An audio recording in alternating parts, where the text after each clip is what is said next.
Hey guys, it's Kayla here, and today I wanted to talk about going back through the KonMari process, going back through the life-changing magic of tidying up. And it's so 3.5 years ago, I originally posted my transformation video on going through the process. I guess it was kind of a process inspired by the life-changing magic of tidying up.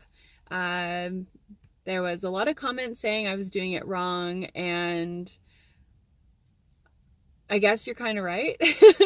I guess I would say I was doing it wrong because things still had a lot of work to do in the end.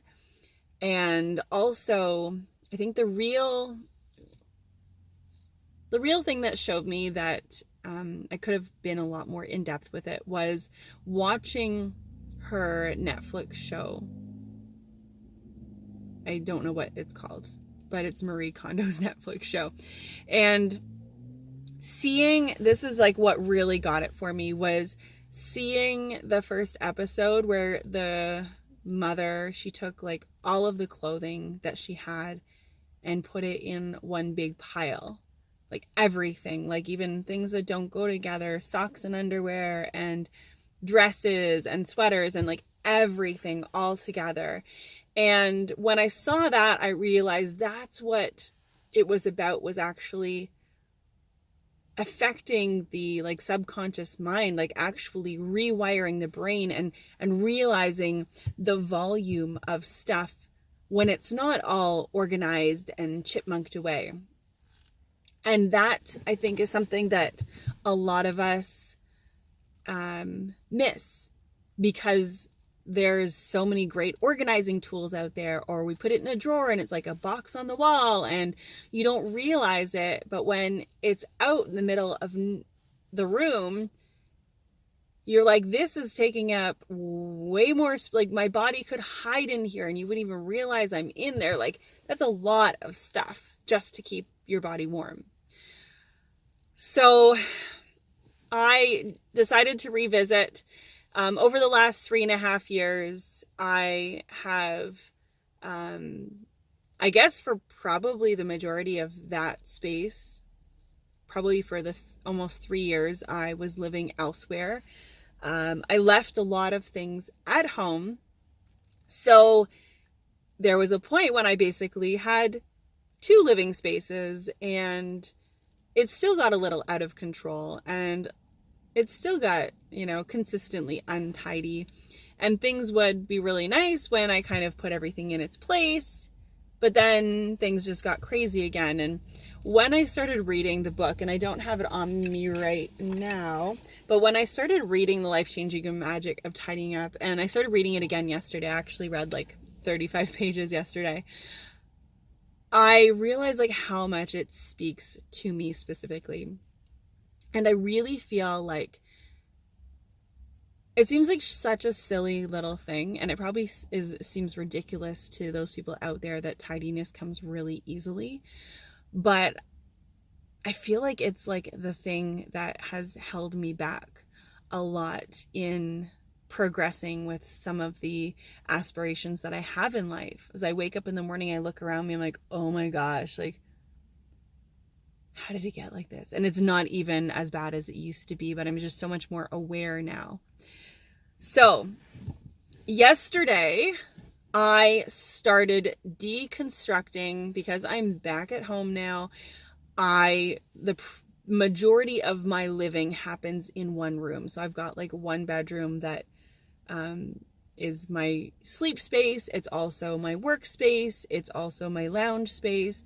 And so my goal right now is to make it functional for those primary things that I do when I'm at home.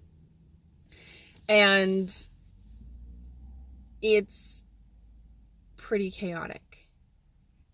Now, in The Life-Changing Magic of Tidying Up, Marie talks about how tidying should not be a daily habit. It should be an event. And then maybe once every 6 months, you do like a quick overhaul, but it should not be a daily thing. And I personally love that because I've got a lot of other things that I like to do on a daily basis, and I don't want to have to add one more thing to that task list. So my event right now has a very significant timeline. Everyone is on vacation, so I am removing pretty much everything except for, so I'm emptying all of my dressers and taking everything out from under my bed. And the only thing that I'm not removing from my room is like the dressers and my bed. But all of the things are coming out. And so there's like stuff everywhere right now. I've already unshelved my books from 3 of my 4 bookshelves. And I've started just removing all the random piles that were happening. And it's crazy how we fall back into these patterns. So I've already started doing that. And one thing that I noticed yesterday, and this is kind of an ongoing thing for me, is that I often feel like I'm in kind of a low mood on Sundays. And I honestly, like last night, I just wanted to say, screw this project. I am just going to get takeout and watch a movie. But I was unshelving those bookshelves and moving the actual shelves out of my room until like 10:30 last night. And I realized that this is something you can do whether you're in a good mood or not. Because I was not in a great mood, but I had set this task for myself and I'm not doing anything else until I get this done. I've got over 2 months until my entrance exams for 3rd year. So this week, I'm not doing much studying. This week, everyone's on vacation. So I need to get this all done before they get home. It's like a ticking time bomb. So I really feel like having this time restriction is really helpful. And the first time around, I did it in sections and I shouldn't have. What I should have done is removed everything from the space and then only put things back in that really made me feel good, that really sparked joy. And so that's what I'm doing this time around. And I am fucking terrified. I am having a lot of anxiety. I want to throw in the towel.